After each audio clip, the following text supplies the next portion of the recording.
behalf of Pacific School Food Network, I welcome you to this webinar to celebrate International School Meals Day.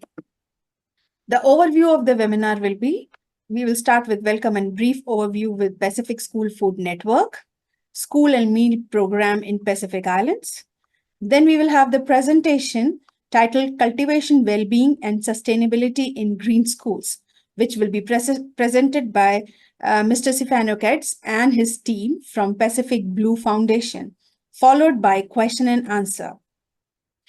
At this juncture, I would like to acknowledge the Pacific School Food Network team. Some of us are unable to join today because either they are traveling or they are in some remote part of Pacific Islands where connectivity is not proper. And I would definitely like to acknowledge Pacific Blue Foundation team who very kindly agreed to give this webinar. Pacific School Food Network, our vision is to improve the health of the Pacific Island children, their families, their communities through healthier school food environments. Through a regional coordinated and multi-sectorial approach, Pacific School Food Network focused on promoting policy, good practice, and action to foster healthier school food environments. Our role, Pacific School Food Network aims to provide opportunities for collaboration and networking for those interested in school food activities, provide opportunities for capacity building for those interested in school food activities, provide a forum for technical input into school food provisions and nutrition education activities, provide a forum for policy guidance and leadership for healthier school food environment, provide an avenue for sharing information and resources, including aligning to supporting regional events, for example, Pacific Week of Agriculture, regional health education forums, etc., and similar event as what we have gathered today to celebrate. Promote research and greater evidence to inform school food policies and activities. Provide a focal point for collaboration with similar global initiatives, including school meals coagulation. Explore resource mobilization for research to inform school food activities and implementation to improve Pacific school food environments. Host an inventory or database for Pacific school food activities on the PSFN website. Homegrown school feeding has a very important role to boost livelihood creation and contributes to reducing poverty by boosting incomes. Students have the opportunities to learn about different ways of eating local healthy foods and foster traditional and healthy dietary patterns, which, if not reinforced, are slowly being lost. Create a stable and predictable market for local farmers and fisheries. Boost local agriculture, strengthen local food system, food security and economies, and lower carbon footprinting, which is created more by imported foods, and potentially less rubbish in forms of the plastics or the metal tins which comes with imported foods. School meals in Pacific Island region has a very important role to play. Homegrown school meals may offer many benefits, health education, local livelihood, but it can be challenging in this region due to following factors. There are atoll countries with limited ability to produce food. We have remote islands, challenges with procurement and storage and preservation of food is observed, and relatively new concept at a large scale. Only a few national programs, but there are very many small-scale programs happening in different parts of the island. Our ad hoc activities, but there is lots of interest in and enthusiasm, which is a very important advantage. So, I bring to you our guest speaker from Pacific Blue Foundation, Mr. Sifano Katz, who is a coast, and I take this privilege to introduce you all to him. He is a coastal tropical applied ecologist, environmentalist, sailor, and driver, is the program director of Baker Lagoon Initiative in Fiji, which he co-funded in 2016. With PBF team, and partners, he developed innovative projects spanning culture, ecosystem conservation, community development, and education in remote marine communities. Originally from Israel coast, Stefano began his career developing coral reef restoration methods in Red Sea before undertaking research in Australia, focusing on coral reef health with institutions such as James Cook University and Australian Institute of Marine Science. He actively contributes to various organizations including UNFAO Global Hub for Indigenous People, Food Systems, and Australian Centre for Pacific Island Research. Over to you, Stefano. First, please introduce your team and then go to your presentation. Thank you.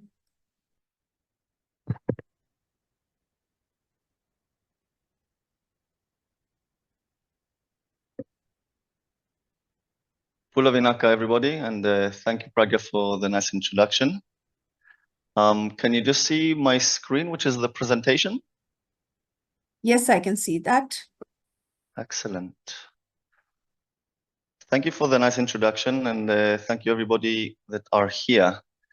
Very happy to be here celebrating this important day and to be able as well to share some of the important work that Pacific Blue Foundation has been executing in Fiji in the last few years, particularly with the program that's called the Green School, a program that Pacific Blue Foundation has been spearheading together with very important partners. And want to acknowledge some of our funders as well, from the Canadian High Commission, the UNDP and the ACR, and important collaborators from the Ministry of Ethiopian Affairs and Education of the Fiji government and other important groups. We will have a bit of a hybrid presentation here.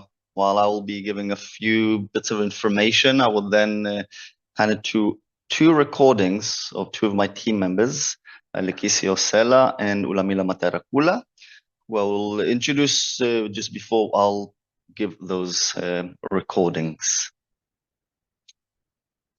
Before I do head forward, I would just like to acknowledge the communities and the chiefs and elders and leaders of the Benga Yanuda seascape, coming both from the island of Benga and Yanuda, and to also strengthen the vision that has been created through the Benga Lagoon Initiative, which is now developed into the Benga Yanuda seascape strategy, which is supporting the community's culture and ecosystem of the seascape to be resilient, sustainable, and protected. The Benga Yanuda seascape in Fiji is quite a famous place, I would say, and it is famed for its natural wonders and cultural heritage. And if some of you have not yet heard about the place, I encourage you to look it up and find the next either vessel of sorts to come over and visit this amazing place to observe the wonders and as well to link with us and see how the work that we are doing is actually having some ripple effects and impacts on the ground. The location of the seascape is just south of the main island of Viti Levu, approximately 440 square kilometers in area. It is the largest lagoon in Fiji. Has about 6 different islands, of which 2 are inhabited by 10 different communities, which host approximately 1,500 people. All indigenous Fijian communities are there. The seascape does have many challenges. Besides being very remote, they had different disruptions from income, alternative livelihood limitations, and with a variety of different local and regional impacts, there's lots of environmental degradation. And with the limitations of infrastructure and transportation, there's many hardships that are as well trickle down to the school systems and the school environments. Some of these challenges would be about food security and malnutrition that then supports the proliferation of non-communicable diseases.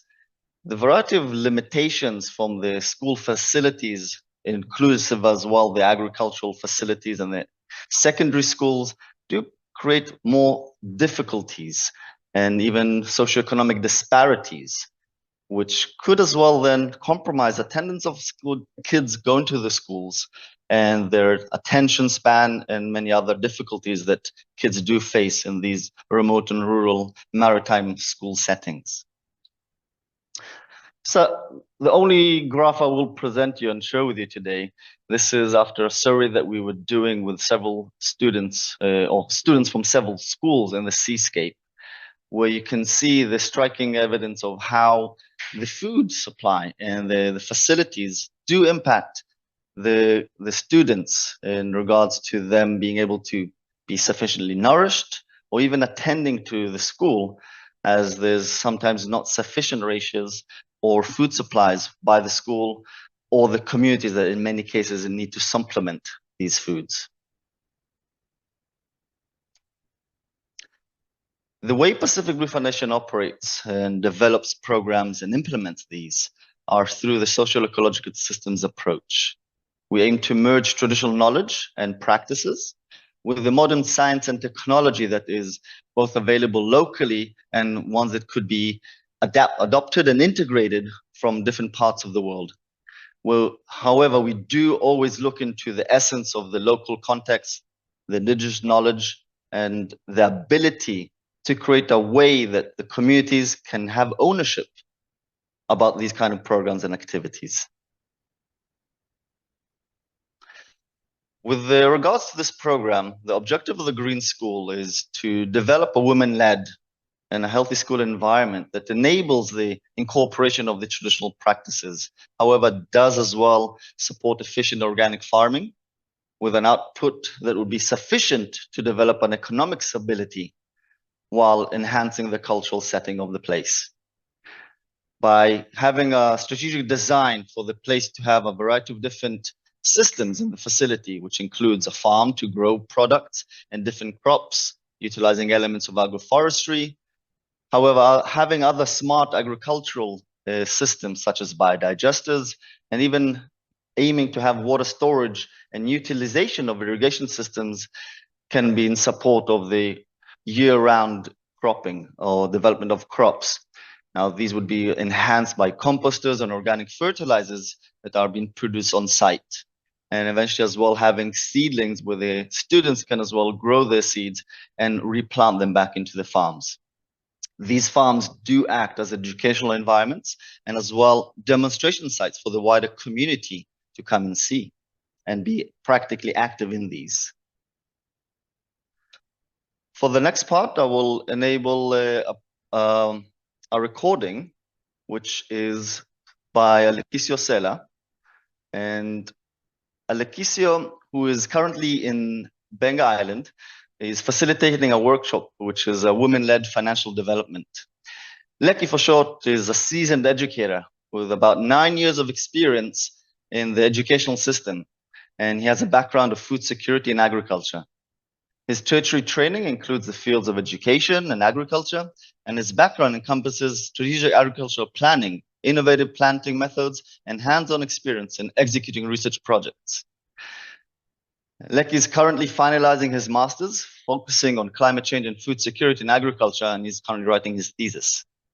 Having previously served with the Ministry of Education, Heritage and Arts, his transition to PBF earlier this year is marked by a dedication to enhancing the organization's capabilities in project coordination and execution within the Benga and the seascape. As a project officer, Leki's multifaceted experience and commitment to community, agriculture, and education are poised to significantly contribute to the success of PBF's projects, fostering both growth and elevated staff morale. I'll share with you now a screen, which is a recording. Hope you enjoy his talk. Pragya, can you just let me know if it can be heard? Welcome to this segment of the Pacific Blue Foundation presentation on the celebration of International Schools Men's Day, cultivating well-being and sustainability in the green schools.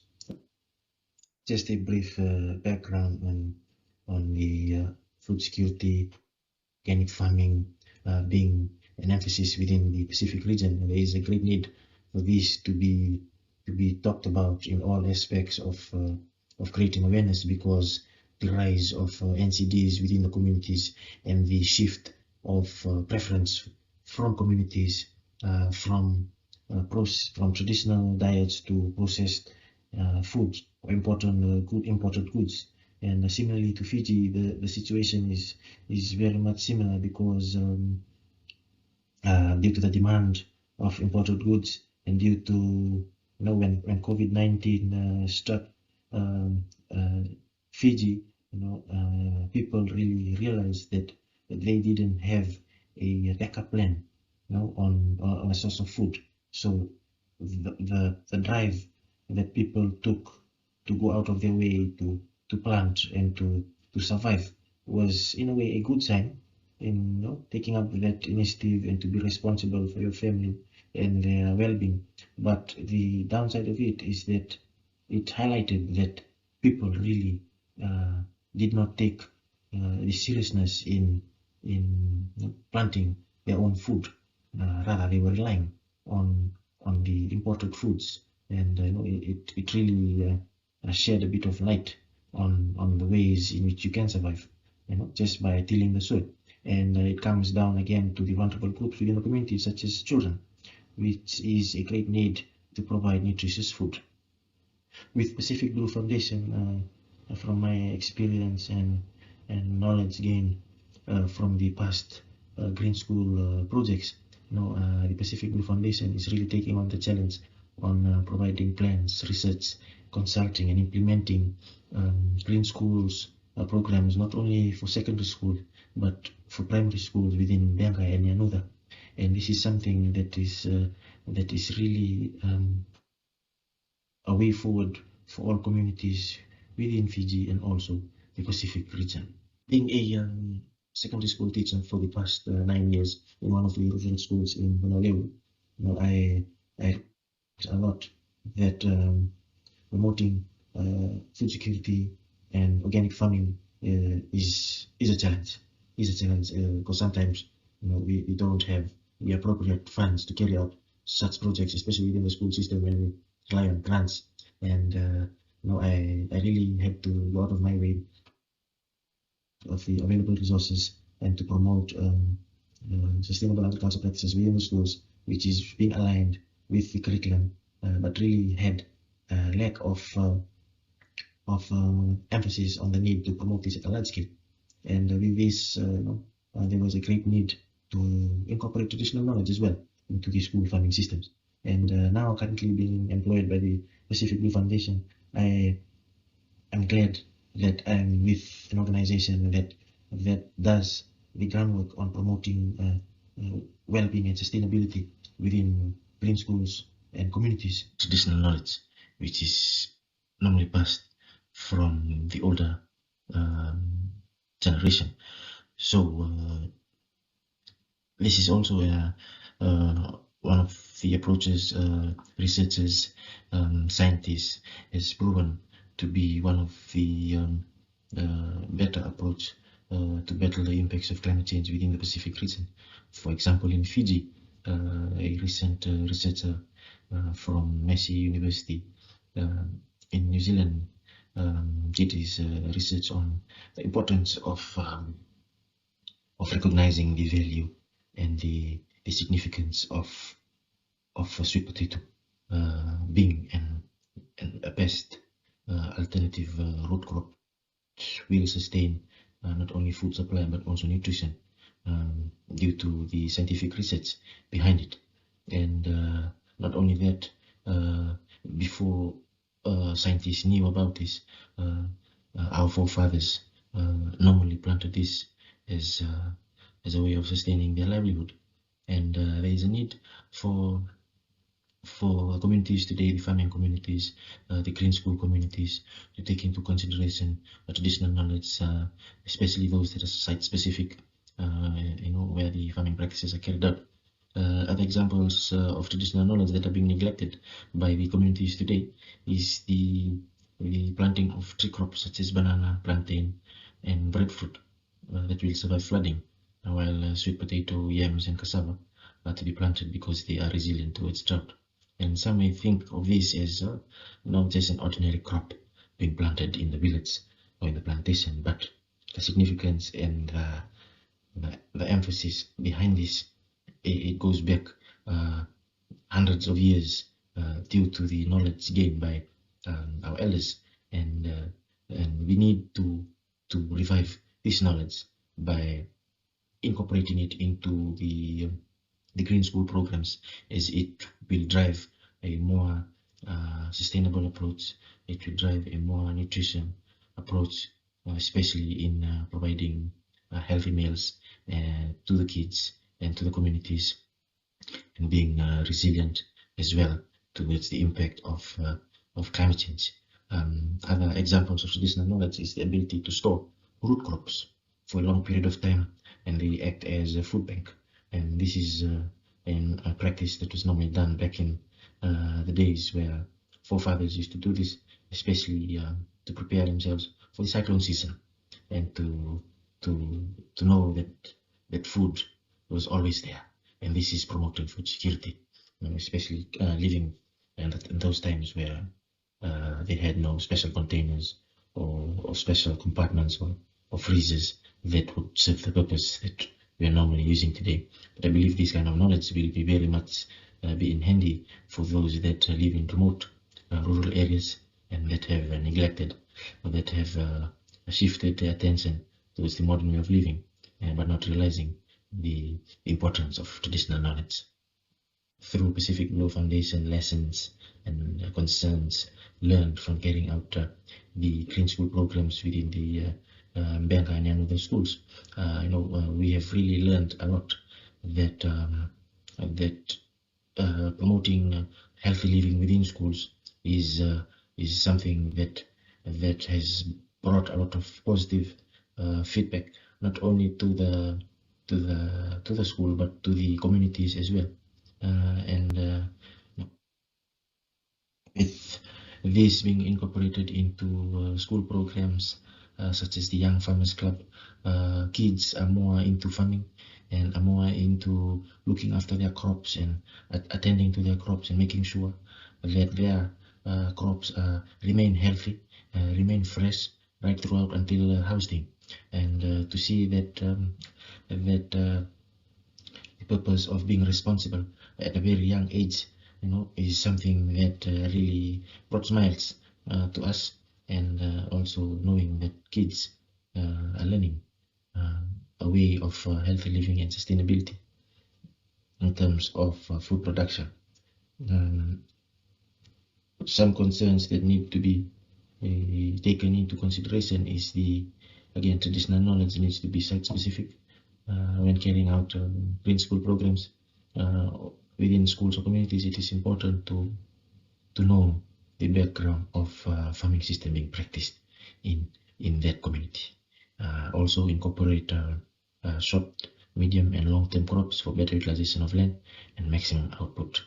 This will not only promote crop intensity and crop diversity, but also make sure that the students have a supply of food throughout the year. Nakaleki. So you've heard some of the important parts of the wisdom that have been gained as well from the experience both in the agricultural systems and educational systems, and how we can find a way to combine them. Let me see. Can you see the presentation? There we go. So with all the knowledge that we had been acquired and the needs that we had found as well, it came about to develop this process of developing the Green School.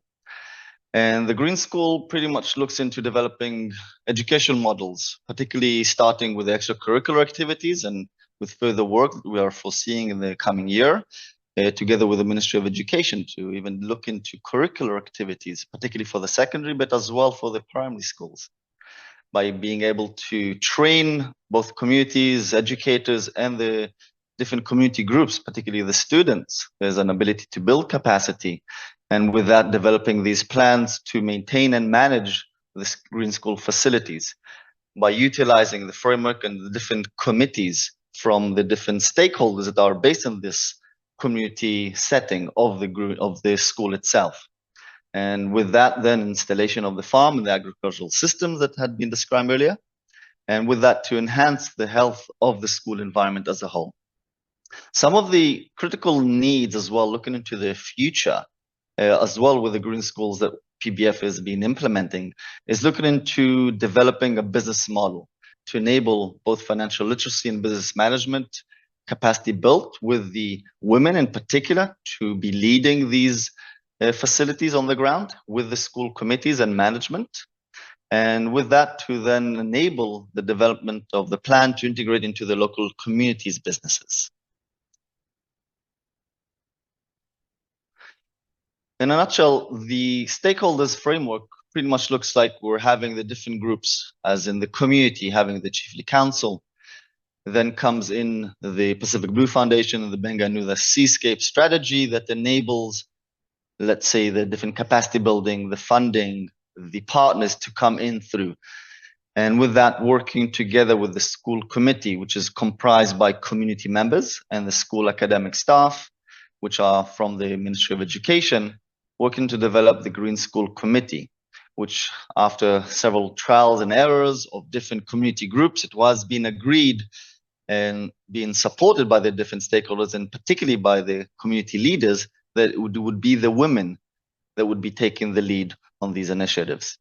And then to develop the business hand of such activity to support the financial returns and looking into the markets. And these would be from the communities themselves all the way to resorts and other markets that are based on the mainland.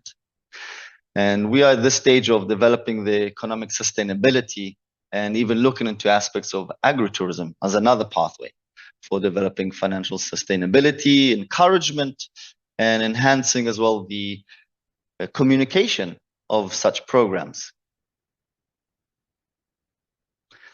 For the next part, and would be the part that as well ends the presentation, we'll be hearing from Ulamila Materakula. Mila as well was not able to be here as she is currently in Kenya, attending a program which is focused on coral reef recovery. And she's been invited by the Coral Research and Development Accelerator Platform, or CORDAP for short, for those that might be aware of this program. Mila is the project support officer at Pacific Blue Foundation, and she joined PBF in the early stages of the Benga Lagoon Initiative, and has been also quite instrumental throughout the entire process and program of the Green Schools development and implementation. And she works with all the 10 different communities in the Benganuda Seascape. Mila specializes in coral reef ecology and community-based management, and a lot to do with marine resource conservation, and even elements of marine affairs. She currently is pursuing a master's program in coral reef ecology at the University of the South Pacific, and she contributes to the Ridge to Reef programs that focus on sustainable community development, cultural preservation, education enhancement, and ecosystem conservation. Mila, as is now in Kenya, does engage internationally, and she had as well previously participated in the Community Exchange and Engagement Program in the US as the first Fijian representative. And her work has been recognized by the IUCN by representing Fiji and the region at the International Marine Protected Areas Congress, or Impact 5. I will now share my screen with Mila's presentation.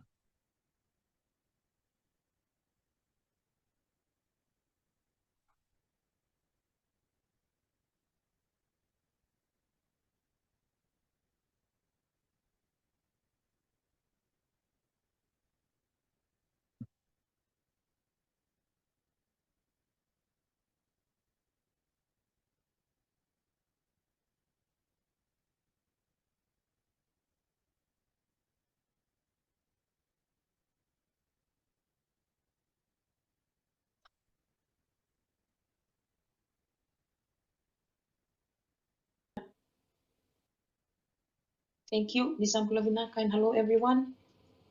My name is Ulamila Materakula, and I work for Pacific Blue Foundation.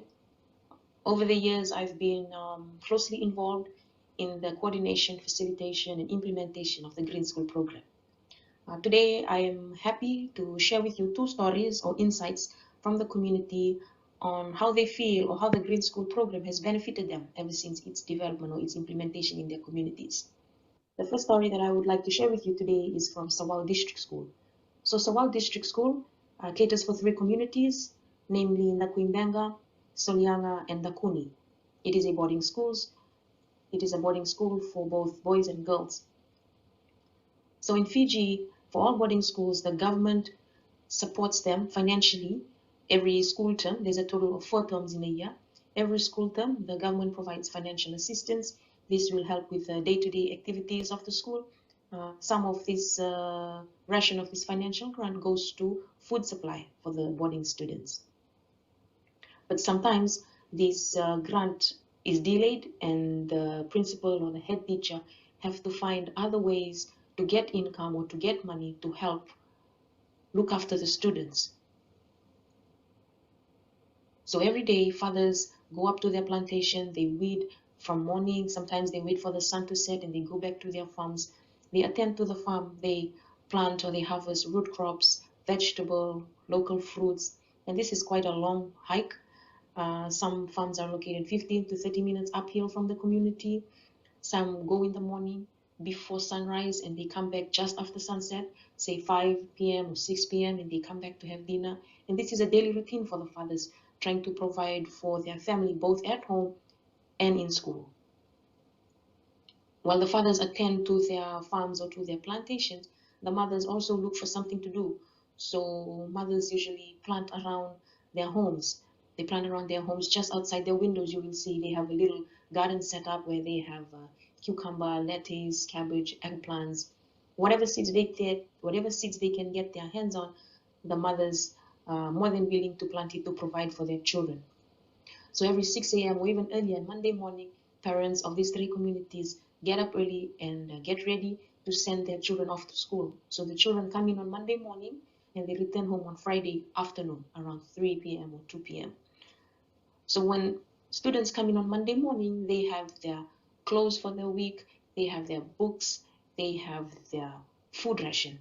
Because of the delay in government grant, the principal or the head teacher requests if parents can send in some food provisions to help with daily meals for the students.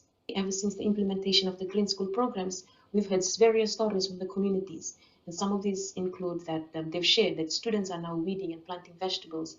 And these vegetables include cabbage, eggplants, lettuce, beans, even the herbs like mint and rosemary. These are some of the things that children plant. And some of the children in the community don't even know what are mint and rosemary, only after eating it, and they're very interested. So we're happy to share some herbs with them. And another point that they've shared about the green school is that students learn how to integrate traditional and local knowledge of farming. They've integrated it with a scientific innovation, so they know when to harvest tomato or when is the season of tomato. And now that they have the home biogas system, they're amazed at how animal waste can be converted into organic fertilizer. So these are some of the things that the students have learned, and they're very amazed by it. Another point that I would like to stress is the revitalization of traditional culture. For us in Fiji, usually we have, for our first harvest in our farms, we give it or we present it to our Thai chief. And it's usually the first harvest and the best harvest. This usually, we believe that it will provide us abundance produce for the rest of the year. So our first harvest and the best harvest, we usually present a portion of it to the chief. So one time we went into the community and we were surprised that the head teacher told us that the young boys in the school, when they first harvested their cabbage, they suggested to take it to the chief so their farm can continue growing throughout the year. So this was a positive story that we heard from the communities, that it was the young boys initiative.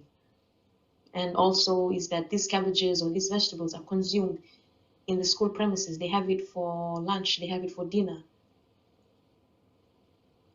Also, some of the things that the parents shared with us is that parents don't have to provide as much food provisions as they used to, because most of the food is harvested from the farm. And now their farming at home can be focused on their own families because the school already has a system set up. And the last point that I want to share on the Green School program in Sawau District School is the installation of the home biogas system. If you can see a picture in the middle, the young lady sitting by the stove about to put on the kettle for the children after school to have a hot cup of tea. The flame is coming from the home biogas system. And she says she doesn't have to come on Monday morning carrying all the firewood with her, because the home biogas system provides her with a methane gas. She doesn't have to leave every afternoon to go up to the forest to go look for firewood, because cooking gas is readily available by the home biogas system. This is some of the positive feedback that we received from Sawau District School regarding the Green School program. And we are so amazed and so happy to hear these stories because it captures social, educational, cultural, all these elements are captured in the Green School program. So my second story that I would like to share with you guys today is on now for Yanuda Island Primary School, the second island, the second community that we serve. Yanuda Island has only one village, which is Yanuda. Did the program also benefit Yanuda Island Primary School? Let's see. In the previous years before setting up the Green School program, we did some interviews, we did some discussions, and we also observed how parents operate during school period and during lunch breaks. So many years back, there was a construction done in the school premises. They built a house. This was initially planned for children to eat like a kitchen or cafeteria, but there was no tables or chairs built for students to sit comfortably in. There was no area to cook, nor cupboards to store food. So what they did is the children leave for school early in the morning and they return at noon. They come back to have lunch at home. So this was a daily routine for them. And from the community to the school is quite a small hike because the school is located uphill. Sometimes the children come down to have lunch and they go back up to school. Sometimes the mothers have to deliver the school lunches, and in delivering the school lunches or waiting for their children to come home and have lunch, they cannot attend to other activities like fishing. Mothers in the community like to go fishing or gleaning. It's a communal activity. So they cannot do this because they're at home waiting for their children to come and have lunch. Seeing this, the Pacific Blue Foundation decided to refurbish this building. We built chairs and tables for the students to sit on. We did a small area to cook and also cupboards for storage of food and utensils. We did the home biogas system so that the parents and mothers can easily cook in the premises. And now students happily enjoy their meals in this building because they now sit in tables and they have freshly cooked meals, and mothers come together as a communal activity to cook for their children. So for us, it shows us that the community has taken ownership of the program without us having to have a plan set up for them of how to operate the kitchen. They have already informed us of what they are currently doing. This is just some pictures I wanted to share with you all on the refurbishment of the kitchen. The first picture is there's the school billboard, and the second picture at the top is the kitchen that we refurbished. We did the porch, we changed the roofing iron, we painted the school, and you can see the children are inside the kitchen, they're outside, sitting down, enjoying their meals.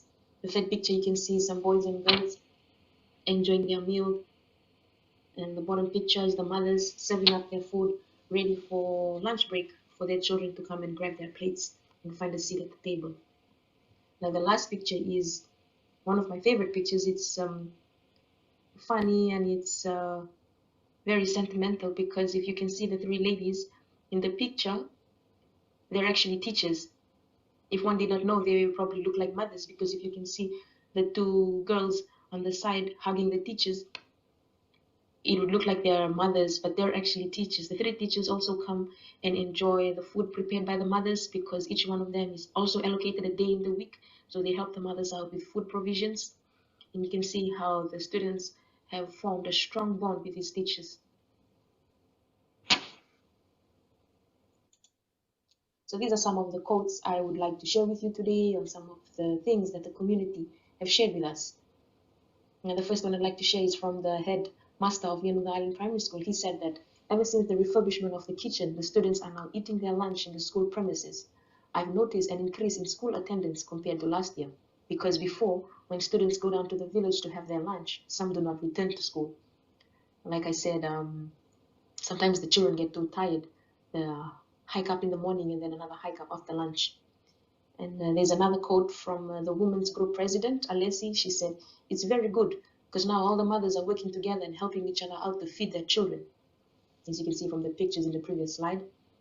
And the mothers group president, Valau, she said, "We, the mothers group, have distributed ourselves into 5 groups, and each group is assigned a day in the week to cook lunch. We each get whatever little food we have at home to contribute to the menu we plan to cook." And the mother, Angela, which is also the wife of the village headman, she said it's great because each teacher is also part of a group and they also help the mothers by contributing food.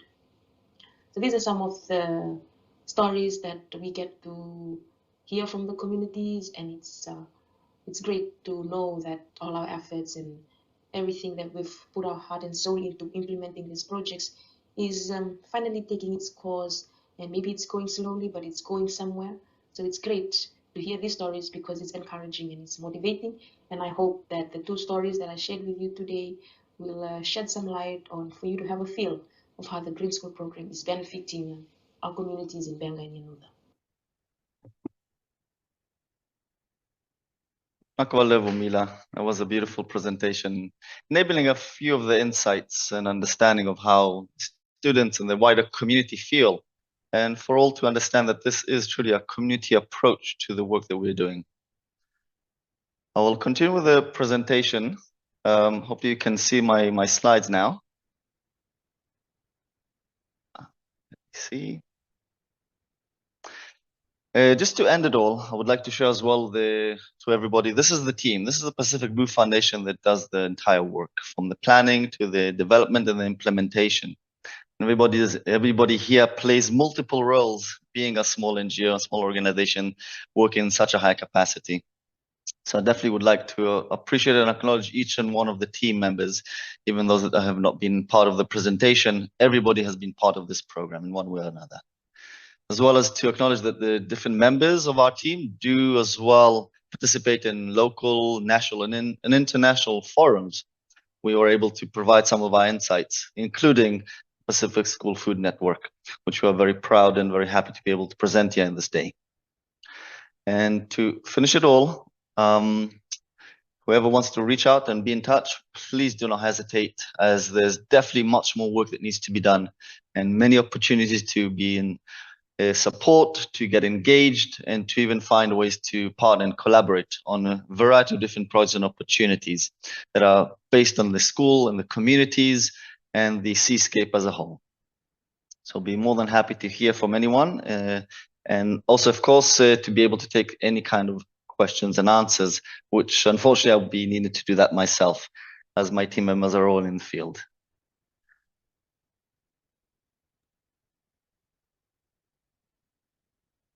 I understand you did not, we're not able to see my slide. Let me try to just put that last one up again.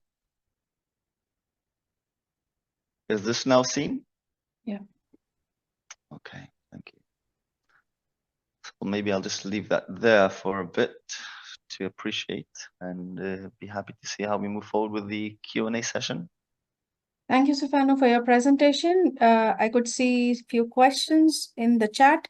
If any of you want to ask the question, please put it in the chat, or even you can raise your hand and we will unmute you so that you can ask directly. So Jackie has asked a question. Jackie, did you want to ask yourself?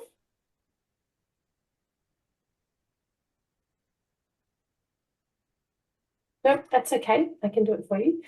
So how old is the Pacific Blue, please, Stefano, and how long have you been involved? Thank you, Jackie, for the question. Pacific Blue Foundation was founded in 2006 and was based as a very small NGO here in Fiji, working on one island, that was the island of Yanuda. And the work that we had been developing under the Benga Lagoon Initiative had started only in 2017, so much more recent. And it's only since then had the PBF grown to have a bigger team on the ground. Just as an example, when I joined Pacific Blue, it was pretty much just myself operating the program together with the president and our community and government relations director. And since then, we have grown to a team of 10 strong, and all are indigenous Fijians based here. Thank you.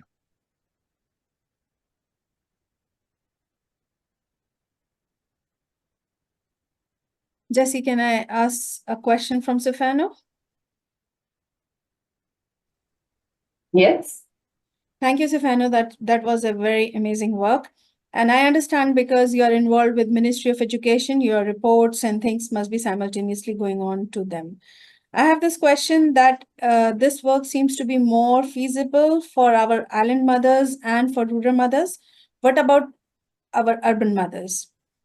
Because majority of urban ladies are themselves working. So can they be that much involved in school feeding program? Thank you, Pragya. It's an interesting question. We do need to understand also the difference in context, whereby in the majority of rural and maritime schools, those are embedded within communities.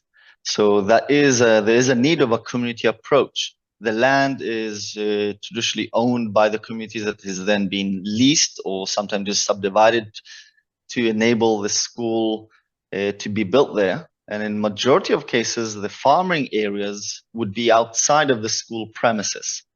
Thus, does require that important integration of the community.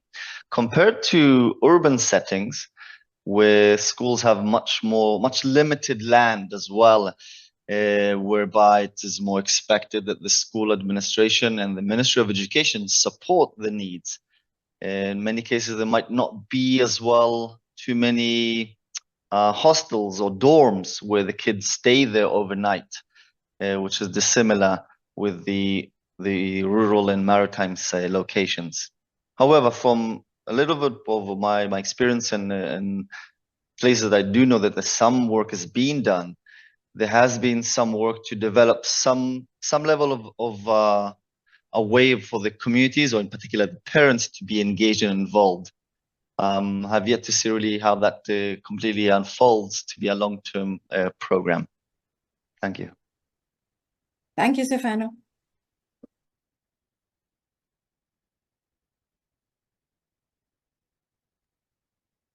Claudia, please.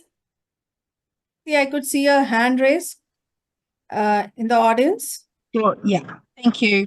Kia ora. I just had a question about the funding. So how does the funding work around food and the cost for the food and all of that in general? Why I'm asking is I'm one of the senior advisors that work for the Ministry of Education, and two of my colleagues are on this call as well.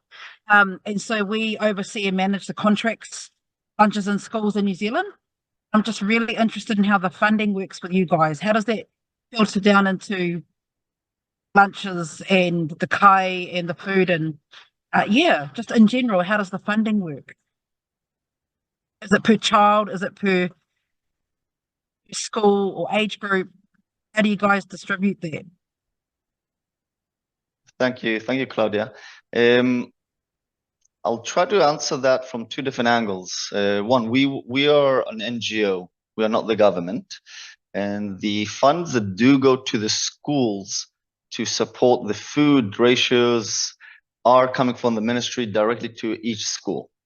And I believe, please do not quote me, that the way that they decide of the amount of funds is the number of students they have.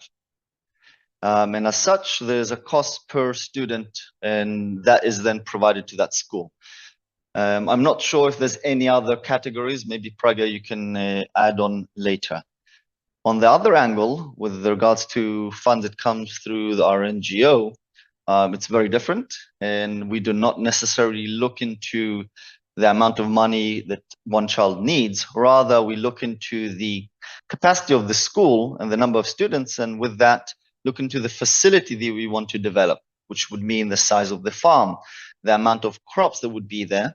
And another element would be the interest of the community and the school management to manage the farm, and as well look into the next steps of developing a micro business, which would mean having crops that would be in abundance that would be then being able to be sold, or just in some cases just shared, or some sort of a barter system within. I hope I answered your questions. Thank you. Claudia, could I jump in? This is Jessica. So I'm on the executive committee together with Pragya for the network, and I just wanted to share with you. Sorry, Stefano, it's not related to your project, but I'd like to take the opportunity to go.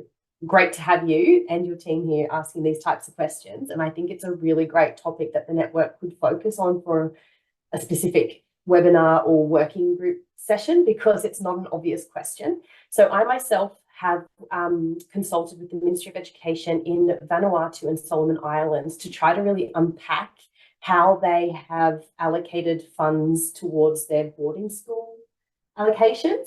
And so in those two countries, there are slightly different ways in which that's done. Sometimes the Ministry of Education does allocate a specific budget. Whether that actually gets carried through or not is another story, for example, and that's specifically in the boarding school scenario. And whatever that figure has been in both of those countries, it's never enough. So families are always expected to contribute on top of that. Myself and Sarah Burkhardt, who's also on the network exec team, we're currently providing technical assistance to Kiribati, Ministry of Education in Kiribati, who are currently setting up their national school meal program.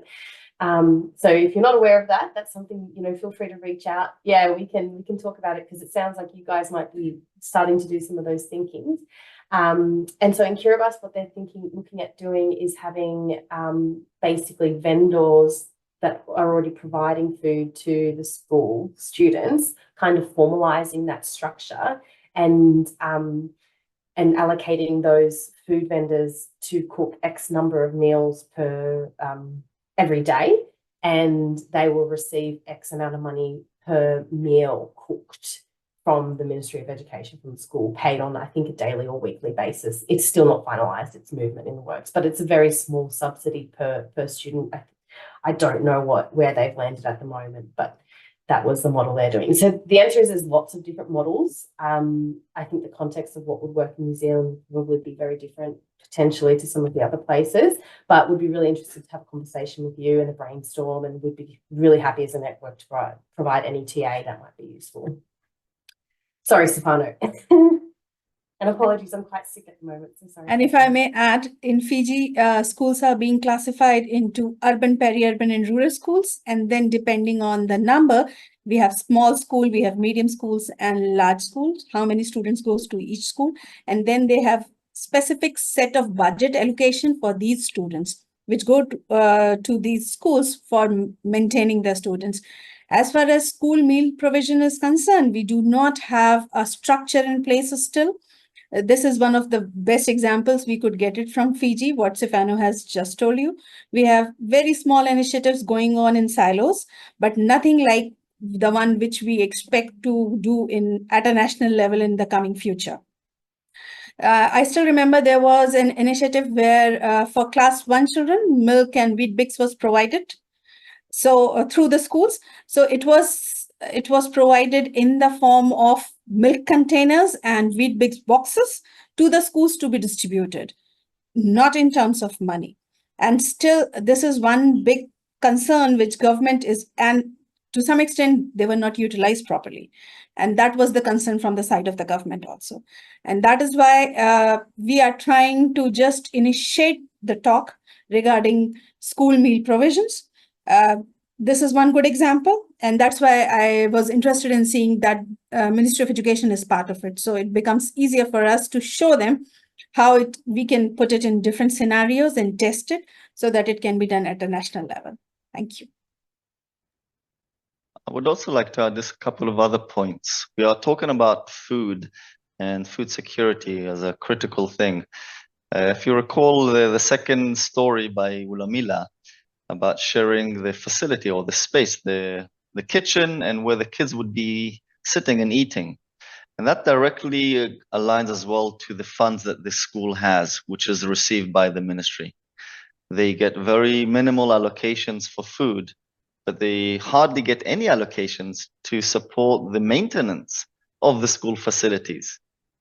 And that is another critical angle that needs to be looked upon when we do go into the school settings, to support the students' attendance, and to enable a bit more of an easier life around the school environment itself. Thank you, Stefano, for your presentation.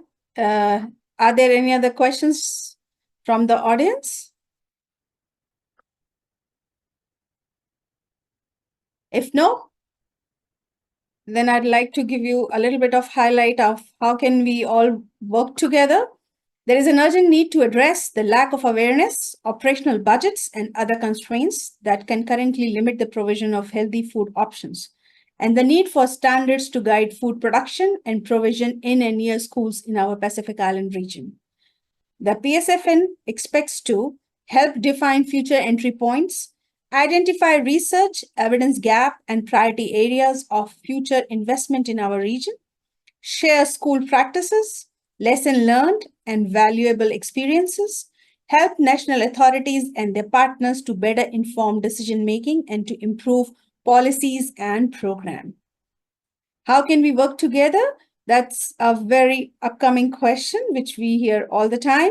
So the learning from other programs around the world, which we keep bringing from time to time, to understand their policies, their practices, and research going on, and starting and scaling up school feeding programs, and to provide a Pacific perspective to global discussion, which is very limited in its present scenario.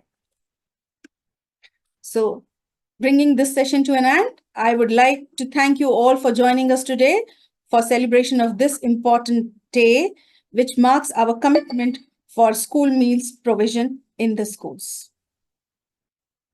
Thank you all.